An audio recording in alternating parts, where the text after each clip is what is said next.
Hello everyone. Welcome to this module on interstitial lung diseases. This is one module where you will have a good correlation between your medicine, radiology, and pathology. So it's more or less an integrated module is interstitial lung diseases. Okay, so we are going to see interstitial lung diseases in detail. Let me tell you first of all, this is not a single disease. It is actually a group of disorders which have certain common factors, which is why they are grouped together. So let's start our discussion on interstitial lung diseases. Interstitial lung diseases. So you can abbreviate it as ILD. Now to begin with, I will be first teaching you what is this entity? What is this interstitial lung disease? See, if you are asked now what is likely to be this entity, you are likely to say that this is some disease that is involving your lung interstitium. Well, you are right in a way that this disorder is predominantly involving your lung interstitium. But remember, this is not a disease that is exclusively limited to the interstitium. Okay. Yes, I agree that the lung interstitium will be involved. The lung interstitium. But remember that in addition to lung interstitium, you will have certain other involvement as well. What is that? Let me take your attention to a picture here. Okay, so what are you seeing here? You are seeing the alveolus, you are seeing the capillary. And between the alveolus and capillary, you have the alveolo-capillary interstitium, correct? Alveolo-capillary interstitium. This is your interstitium. So yes, you will have in ILDs, you will have predominant involvement. That is, your disease process will be mainly involving your interstitium. But remember that you also have an adjacent alveolar epithelium as well as the capillary endothelium. So mind you, in addition to this interstitium, you also have involvement of your alveolar epithelium as well as capillary endothelium in this disorder. Okay, so the point I am saying is that ILD, though predominantly involves the lung interstitium, you can have involvement of your alveolar epithelium as well as your capillary endothelium. Okay, capillary endothelium. Now, because it involves all these, than ILD, a more preferred term is a diffuse parenchymal lung disease. Diffuse parenchymal lung disease. Diffuse parenchymal lung disease. That is the preferred terminology. Diffuse parenchymal lung disease. However, in clinical parlance, we commonly use this terminology ILD. So in this discussion also, I will be using the term ILD rather than a diffuse parenchymal lung disease. Now remember, we understood it is a disease affecting the alveolar, the interstitium, the alveolar epithelium as well as capillary endothelium. But what exactly is the pathology that happens there? You're going to have lung inflammation. You're going to have lung inflammation and fibrosis. Lung inflammation and fibrosis. But this lung inflammation and fibrosis will be of varying severity. Varying severity. What do I mean by that? I already told you that when it comes to ILD, it is not a single disease. You have a group of disorders. So certain disorders will be more fibrosing compared to certain other subtypes. Okay. But all in all, you will have inflammation and fibrosis of varying severity. Okay. So first of all, we have understood what this entity is. Now I am sure that you will be able to tell to someone what is an ILD. Now let's see why does this result. Okay, why? So ILD, in the classification of interstitial lung diseases, you can generally classify ILDs into two. The ILDs which result from non-causes, okay, in which you have a definite cause, okay, and there are ILDs in which the cause is unknown. It is unknown cause ILD. Okay, non-causes unknown causes. So certain ILDs you are quite sure what is the triggering factor, certain ILDs you are not, but you are quite sure of one thing, that the end product is going to be lung inflammation and fibrosis.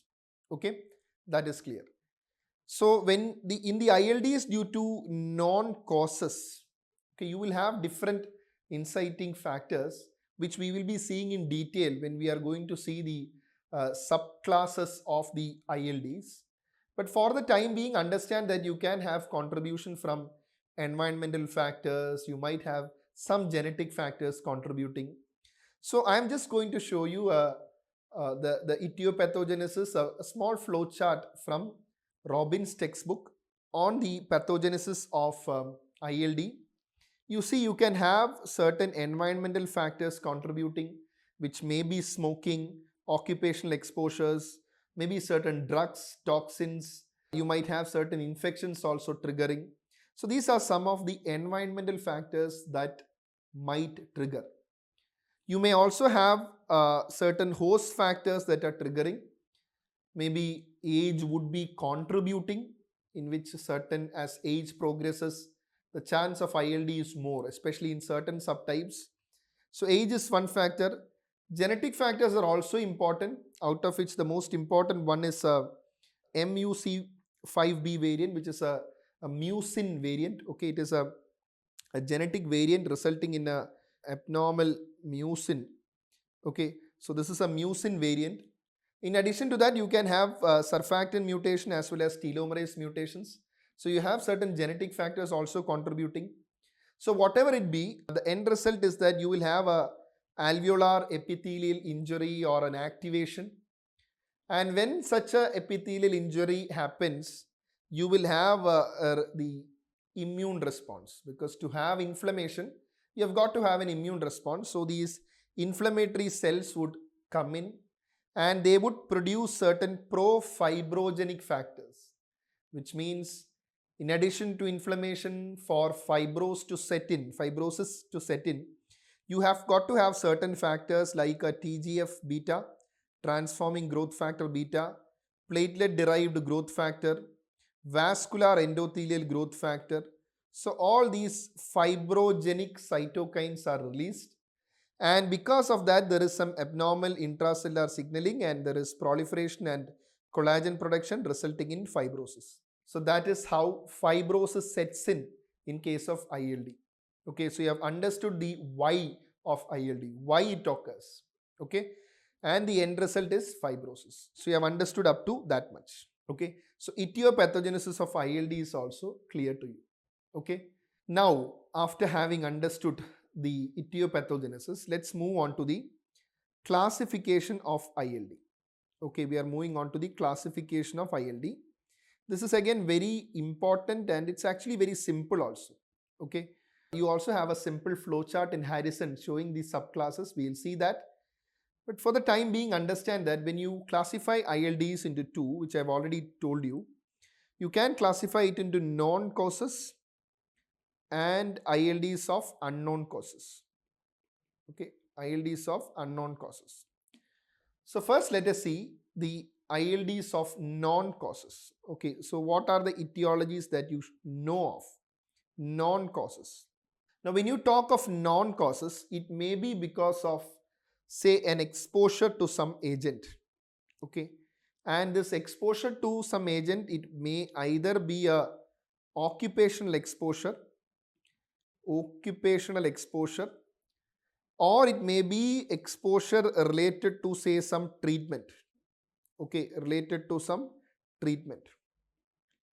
So when I say occupational exposure leading to an ILD, the two most common ones leading to ILD, occupational exposure, are your asbestosis and silicosis. So asbestosis and silicosis are two important occupational diseases associated with the development of interstitial lung disease. Okay, and you can have ILD developing as a result of your treatment. So what do I mean by that? So you can have ILD developing in someone who has received say a radiation treatment. Okay, see, suppose he has received a radiation therapy, that can induce fibrosis and you can have an ILD. You can also have ILDs associated with certain drugs. What are the drugs? You may have ILDs associated with drugs like methotrexate.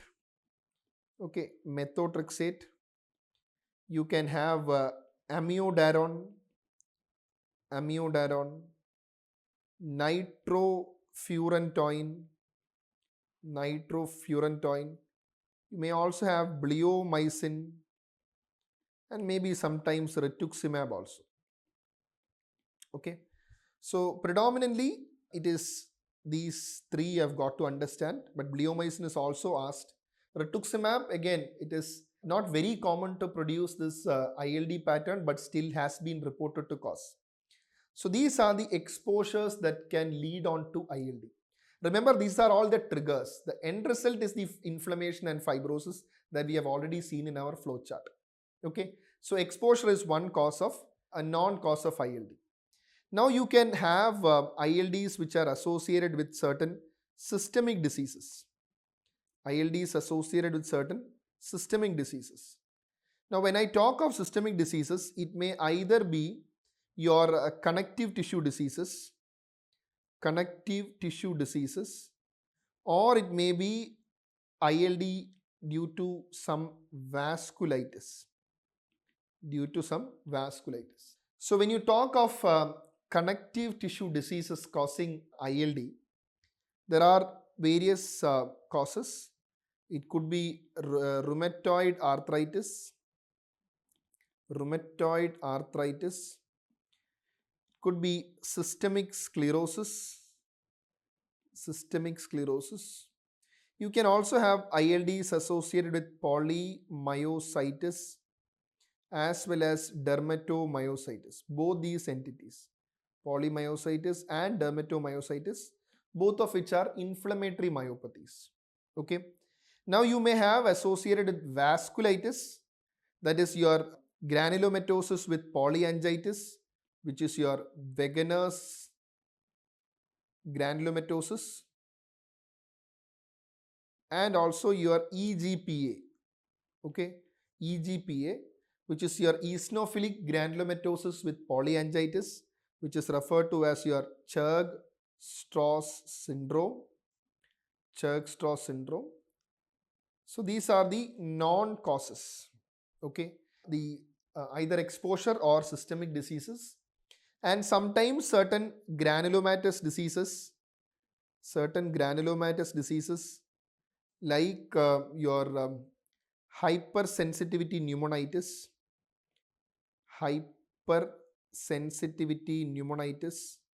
can also result in, that is your extrinsic allergic alveolitis. Okay, that is your hypersensitivity pneumonitis. They can also result in ILD pattern. So these are the non-causes. Okay, the non-causes why ILD occurs. You also have certain ILDs because of unknown causes. Okay, in which you are not very sure on what this disease is. So in the ILDs of unknown causes, there are lots of subtypes which you have got to understand. So this again, the ILDs due to unknown causes, you can again subdivide it. You can subdivide it into idiopathic interstitial pneumonias,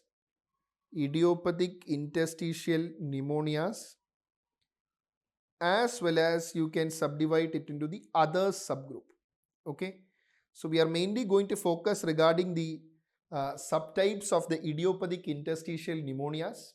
Okay, all right. So idiopathic interstitial pneumonias, again, in that particular subgroup, you have the most common one, that is your idiopathic pulmonary fibrosis,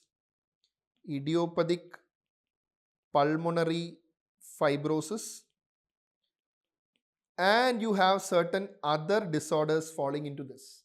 Okay, other than the idiopathic pulmonary fibrosis, there are certain other disorders that fall into this group.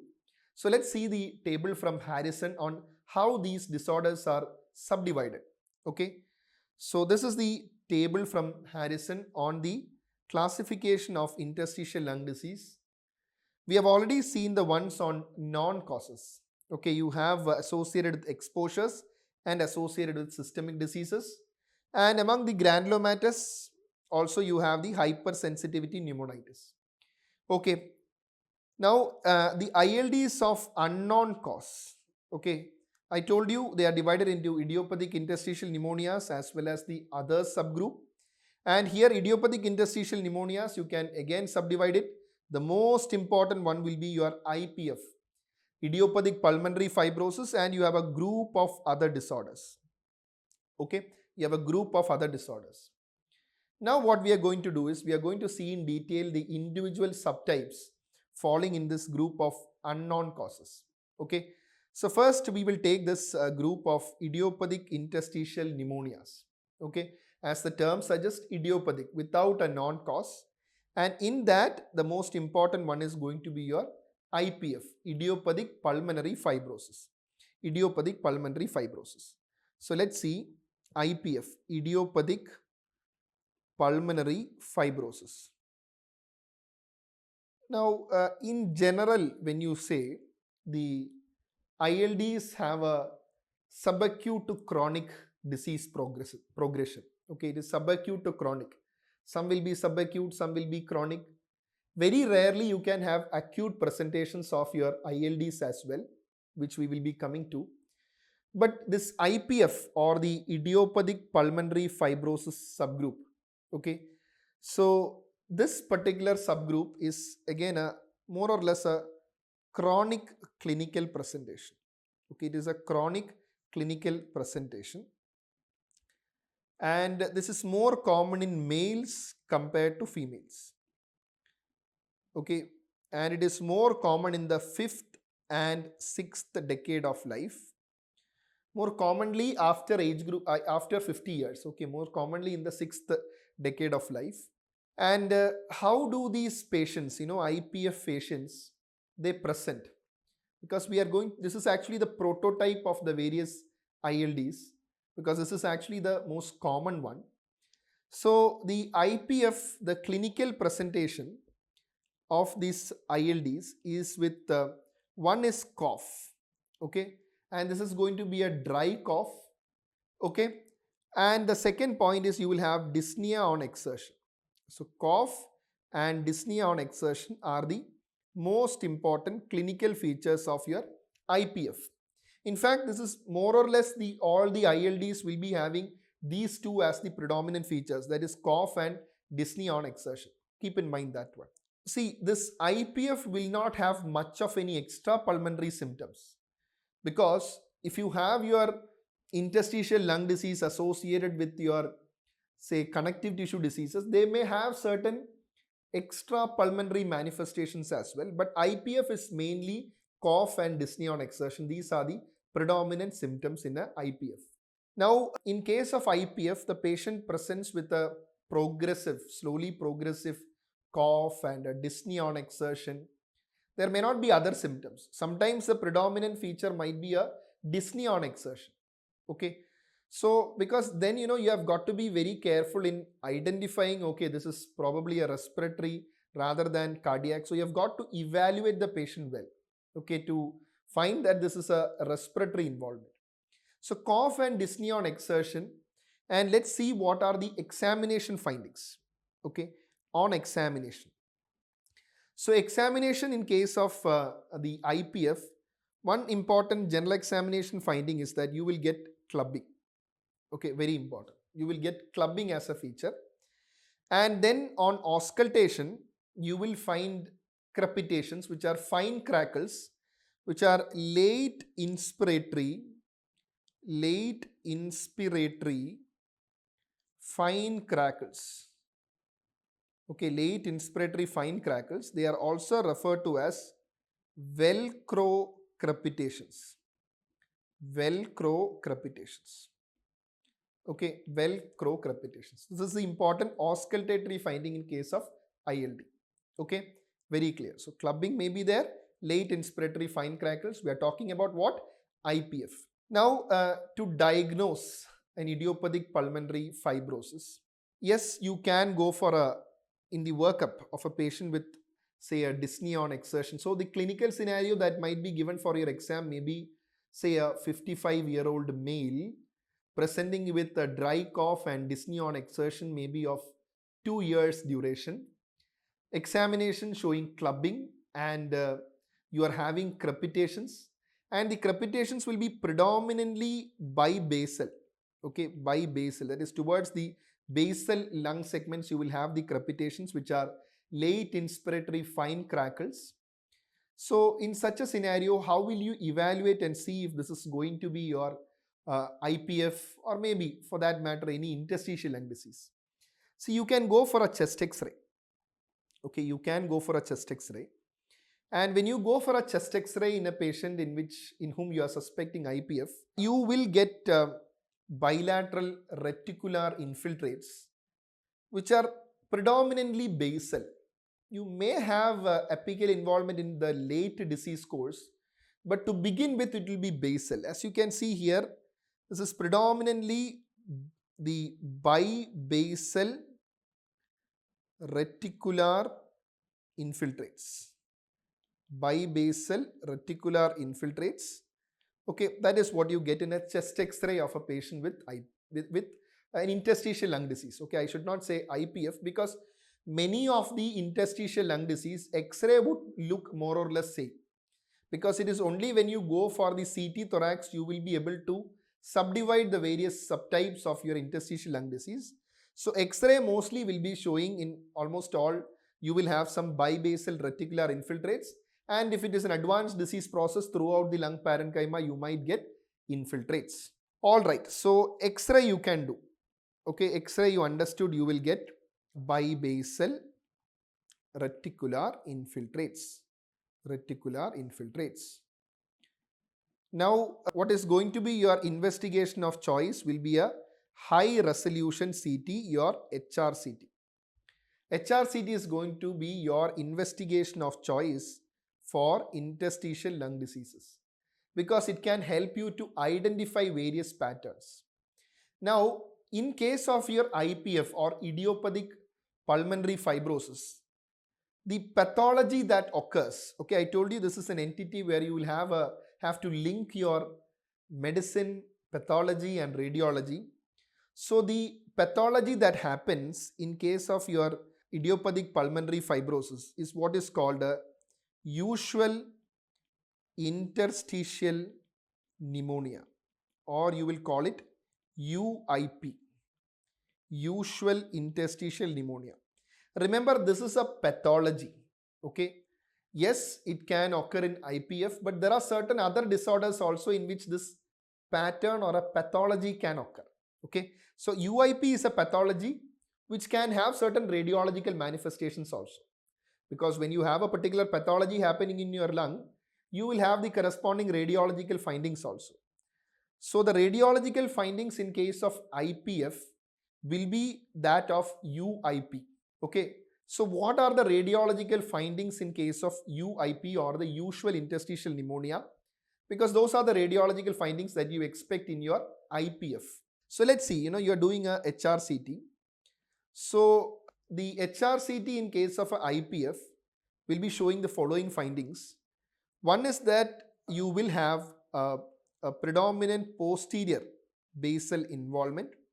A predominant posterior basal involvement. Okay, basal part will be involved, especially towards the posterior aspect. And you will have a subpleural involvement. You will have a definite subpleural involvement. Yes, inside also you can have involvement, but again, the point I want to tell you is that the subpleural region will never be spared. It will definitely be involved. So you will have subpleural involvement. And let me tell you one thing, this usual interstitial pneumonia is a disorder which in pathology that involves or that destroys the lung architecture. So the lung architecture is destroyed, and you will have features like honeycombing, which is almost like in the form of certain sac-like dilatations. Okay, you will have honeycombing will be there. In addition to honeycombing, you will also have septal thickening. Okay, honeycombing will be there. You will have septal thickening. Okay, So I'll just show you the CT. Yeah, this is a CT of a patient with idiopathic pulmonary fibrosis having the UIP pattern. First thing you can see is that the lung architecture is destroyed. That is the first point that you have to make out. The lung architecture is very much destroyed. And you can see there are areas in which there are destructive process happening. You can see the honeycombing. Okay, you can see the honeycombing. The subpleural regions are also involved. Okay, and you will have the traction bronchiectasis also. Another point that you can expect is your traction bronchiectasis. So all in all, a very much destroyed lung. Posterior basal, subpleural, honeycombing, septal thickening, traction bronchiectasis. Traction bronchiectasis means there is fibrosis setting in and subsequently there can be dilatation of the bronchi there. That is traction bronchiectasis. So this is what you call in radiology also the usual interstitial pneumonia pattern. Usual interstitial pneumonia pattern. Okay, UIP pattern. So you saw what are the radiological changes that occur in the HRCT. Okay, so that is what you have got to keep in mind. Now always keep these points in mind because we'll be comparing this IPF with other entities and then things would be more clear to you. So in addition to chest X-ray and HRCT, you can also go for your spirometry, your pulmonary function test. So in PFT, you will see that there is a decrease in the total lung capacity. You will see that the FE1 to FVC ratio is either normal or increased. Okay, and also you will have a decreased DLCO. Okay, so these are the pulmonary function test findings. It is a classical example of a restrictive pattern. And let me tell you, this particular pattern, this restrictive pattern, this applies to all the ILDs. Okay, all ILDs will have this restrictive pattern, but since the IPF is the prototype, I am mentioning it here. Okay, all right. So you understood the clinical presentation and how you will work up. So if in the above case scenario that I told you, if you are able to demonstrate a UIP pattern and a restrictive pattern, then this is likely to be a case of a interstitial lung disease, which is of the IPF variety. Now, how are you going to treat this IPF? So let me tell you, this IPF is a very much fibrosing disease, and the 5-year mortality is almost 50%. Okay, so it is not a good disease to have. The mortality is as much as 50% for 5 years. So when you treat patients, of late, you have had agents that target the fibrosing cytokines. Okay, so you should know one drug that is used for your idiopathic pulmonary fibrosis, that is your nintedanib. Okay, nintedanib, which is a tyrosine kinase inhibitor. It is a tyrosine kinase inhibitor. And this tyrosine kinase inhibitor, what it does is that it is actually a multi-targeted tyrosine kinase inhibitor. Okay, let me tell you that. Because it acts on the various fibrosing cytokines. Okay, you see here, this is your nintedanib. You have the various fibrosing cytokines, TGF, PDGF, FGF, VEGF, for all these fibrosing cytokines that are responsible for pulmonary fibrosis, and it will actually help to arrest this fibrosis.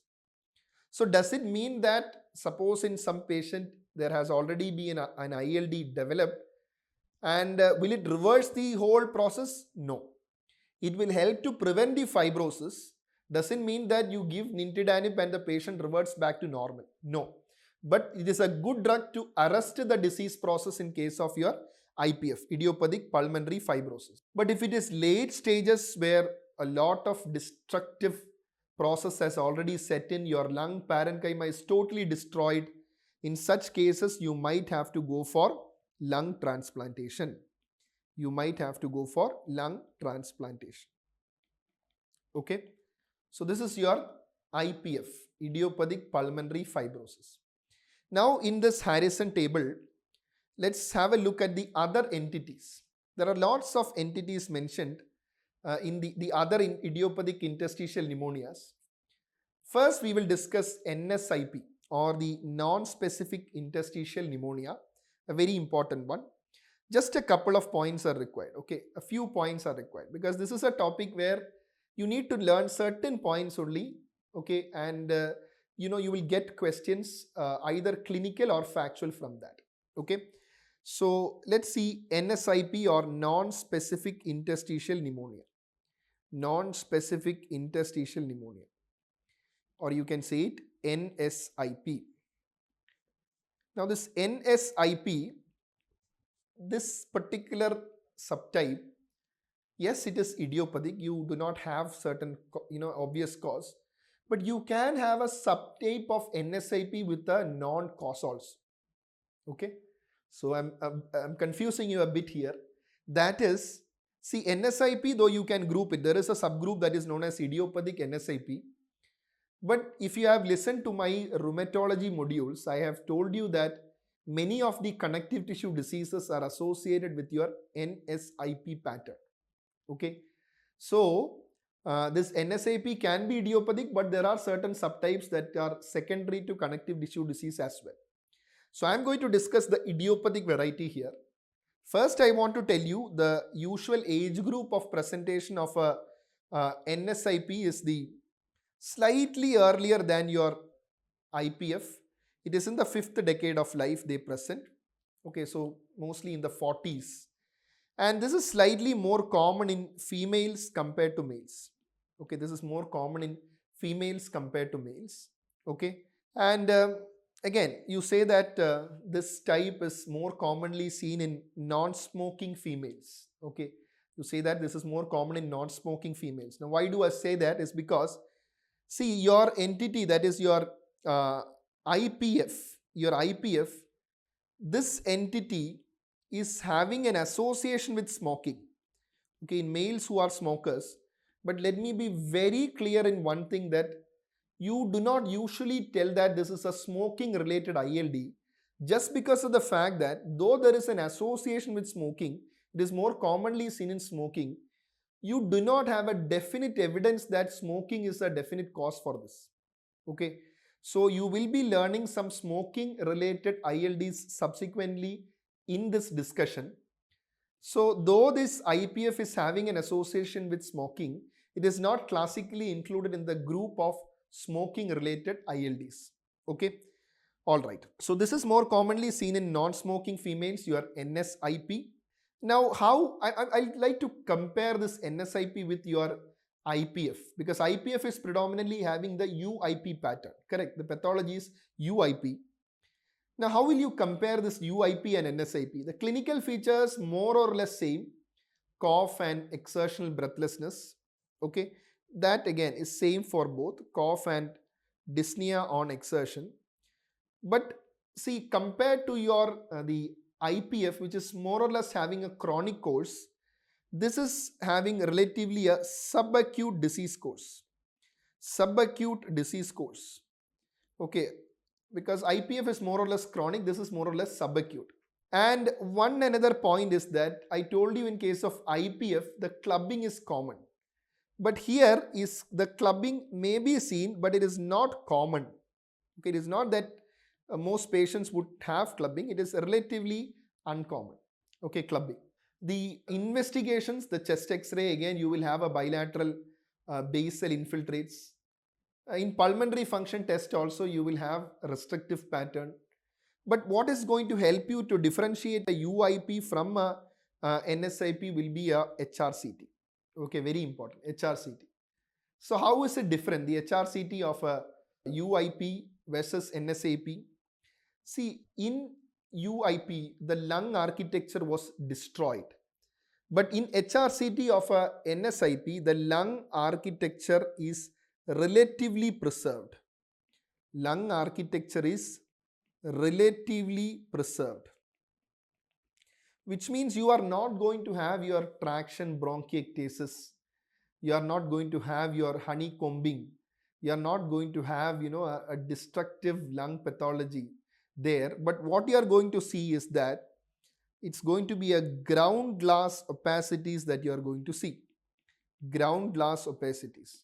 I'll just show you the image. Just see here. So this is an image of a patient, the CT thorax of a patient with NSIP pattern. So what you can see here, are you able to appreciate that there is ground glassing? It appears very hazy. Yes, it appears very hazy.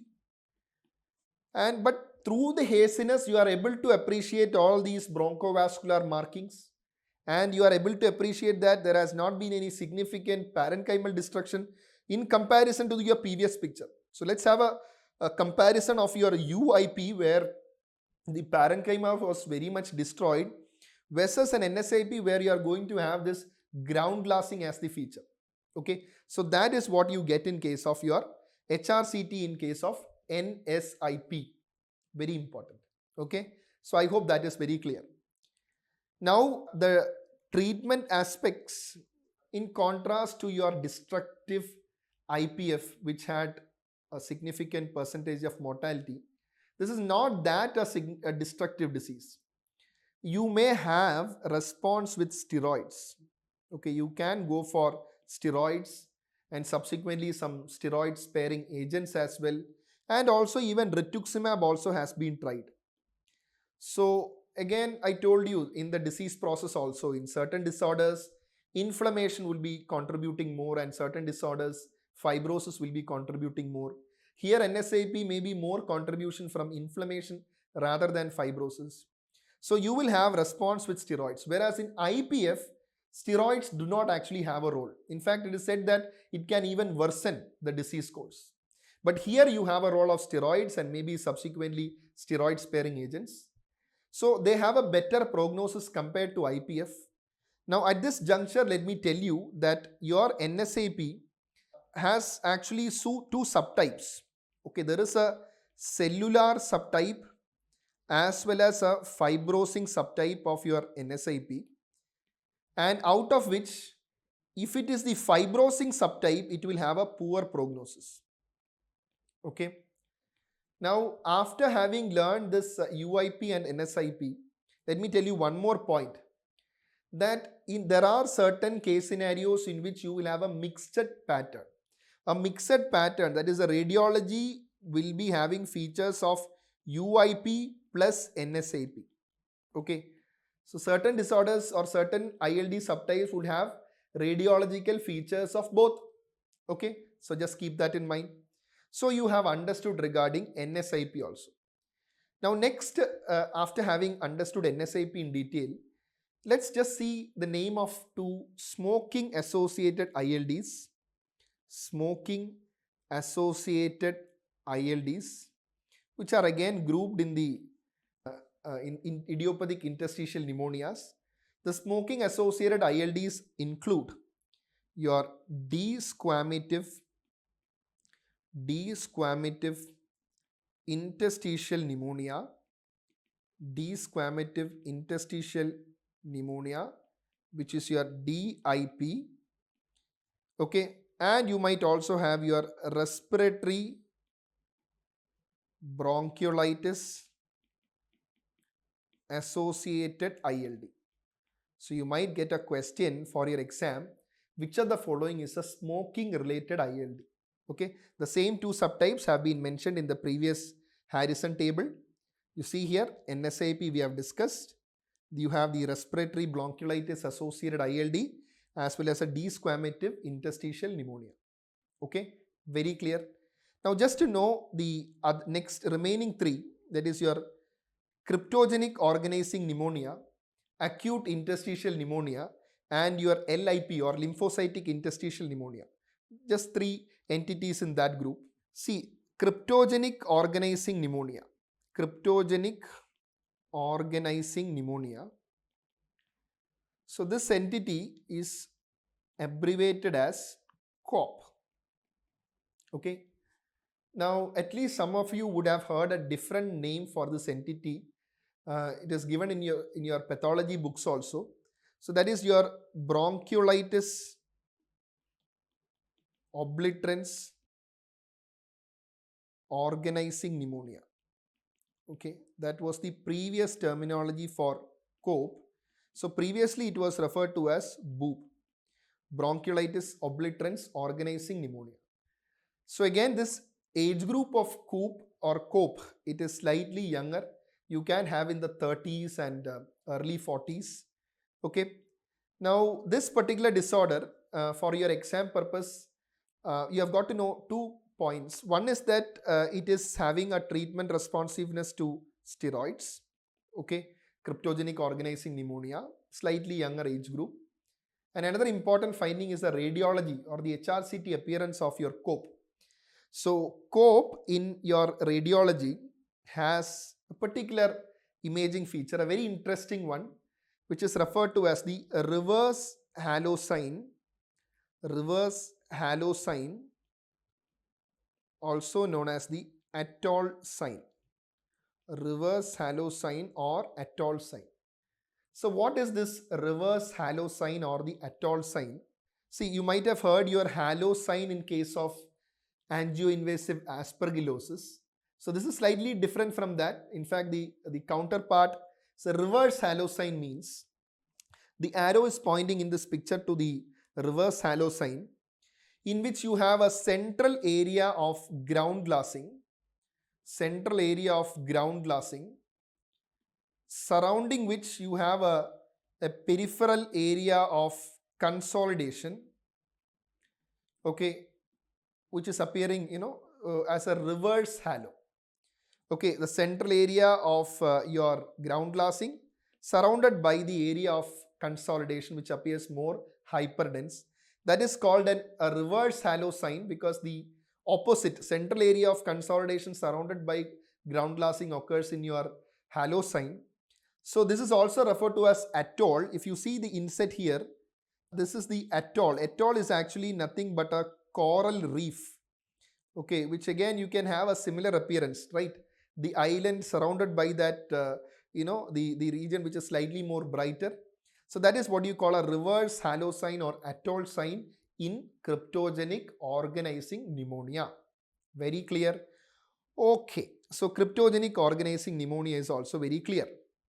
Now the next entity is just one MCQ point you have got to know. There is a acute interstitial pneumonia,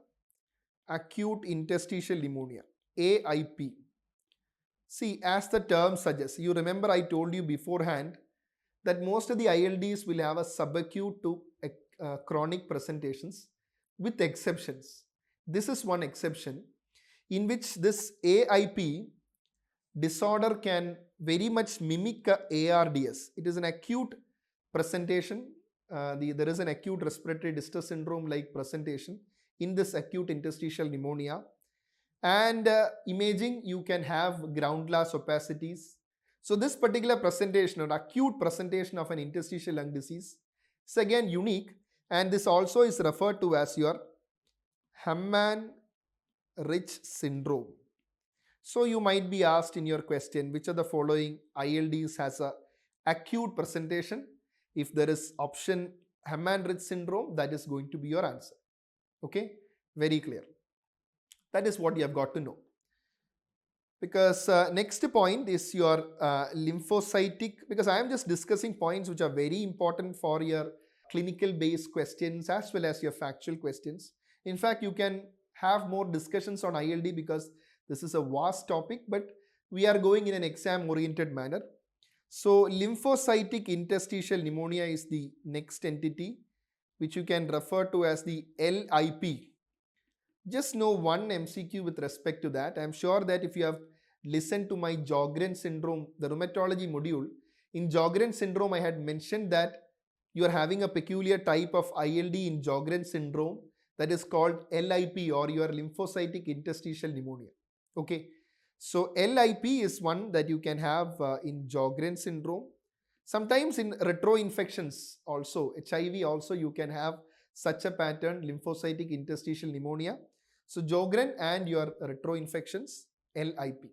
Okay, so just go back to our table. You see we have discussed in detail regarding the idiopathic interstitial pneumonias. IPF we have seen, NSAP, respiratory bronchiolitis associated ILD, desquamative, COPE, AIP, and lymphocytic interstitial pneumonia.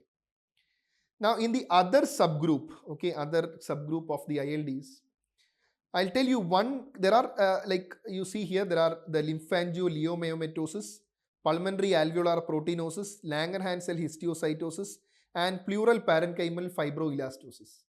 But let me tell you, this is one clinical scenario that you can expect for your exam. Lymphangioliomatosis. Okay, lymphangioliomyomatosis. Let's have a look at what is this lymphangioliomyomatosis, and straight away I'm showing you a radiology. So I'll tell you what this clinical scenario is going to come for your exam. Okay, lymphangioliomyomatosis. So this is a type of ILD that is seen in females of age group of 20 to 40 years, females, and they present with recurrent spontaneous pneumothorax. Okay, spontaneous pneumothorax. And along with the pneumothorax, how will you identify this? Is probably there is an underlying lymphangioliomyomatosis. It is abbreviated as LAM. You can identify it because you have in the lung parenchyma lot of cystic changes. So you see here, this is one patient who developed a pneumothorax. You are able to see the pneumothorax, the air here, correct? No. So what happens is that inside you can see the lung parenchyma, which is having lot of cystic changes. So in a young female, you get a pneumothorax for your exam. You are given a CT thorax which shows that in addition to pneumothorax, lots of cystic changes are there. This is likely to be a lymphangioliomyomatosis, LAM. Very important. Okay. So that point you have got to keep in mind. Okay, that is the only MCQ point that you should know here. So these are the ILDs of the unknown causes. So I think we have discussed in detail this particular table. Okay, we have discussed in detail this table on the unknown causes as well as your unknown causes. Okay, very clear. And just know that if you see in this table, they have divided into known and unknown, and they have kept something in common. Okay, you see here, the granulomatous diseases they have kept in common. Why common between the known cause and unknown causes? Because see, in one of the entities you have a definite cause, your hypersensitivity pneumonitis. You have an obvious cause. Whereas sarcoidosis, you know that this is a disorder in which we have discussed sarcoidosis in the rheumatology. I have already told you the exact cause, we are not sure. So that again is an unknown cause. So granulomatous can either be a known cause like a hypersensitivity pneumonitis or an unknown cause like a sarcoidosis. Very clear. So that is the subdivision. And you have a table in Harrison on the various characteristics of IPF, NSIP, respiratory bronchiolitis associated ILD, systemic sclerosis associated ILD, and sarcoidosis. So this is actually the summary of whatever we have discussed so far. But let me tell you a couple of MCQs from this table as well. So one thing is that the ILD is associated with the connective tissue diseases like systemic sclerosis. You know that it's NSAP. But understand one MCQ, that in the disorders associated with connective tissue diseases, whether it be systemic sclerosis or your polymyositis, dermatomyositis, in all these, you will have NSAP as the most common pattern. The exception is rheumatoid arthritis. Rheumatoid arthritis. In rheumatoid arthritis, the most common pattern is UIP. This is very, very important. I have mentioned in the rheumatology module as well. In rheumatoid arthritis, the most common pattern is UIP. Now, another MCQ that you have got to know is that the COPE which we have learned, that is your cryptogenic organizing pneumonia. We have learned it in the ones under the unknown cause. But again, I told you, in the unknown cause also, that pattern sometimes may occur secondary to some other thing. Okay, so this COPE may be associated with some condition like a polymyositis. Okay, we already know that NSIP pattern can be there. But if you have a COPE and in a polymyositis, again, this can very well explain that. because in polymyositis, COPE-CAN, that is your cryptogenic organizing pneumonia, is a common pattern. Okay, that also you should know. Important MCQ. Now coming back to that table, okay, so they have discussed regarding clinical symptoms. More or less it is cough, the pulmonary symptoms in many, except for your systemic sclerosis related ILD as well as sarcoidosis, where you can have lots of extra pulmonary features as well. Physical examination finding, the one point you have got to notice, digital clubbing is common in your IPF, whereas it is rare in your NSIP. And the remaining findings, HRCT we have discussed, the histopathology we have discussed. One last thing, see, mortality wise, your IPF is having highest mortality among the interstitial lung disease, except for the acute interstitial pneumonia. AIP or Hamman-Rich syndrome again is having very high mortality, because see here IPF 5-year mortality is 50%. If it is acute interstitial pneumonia, the 6-month mortality is almost 50%.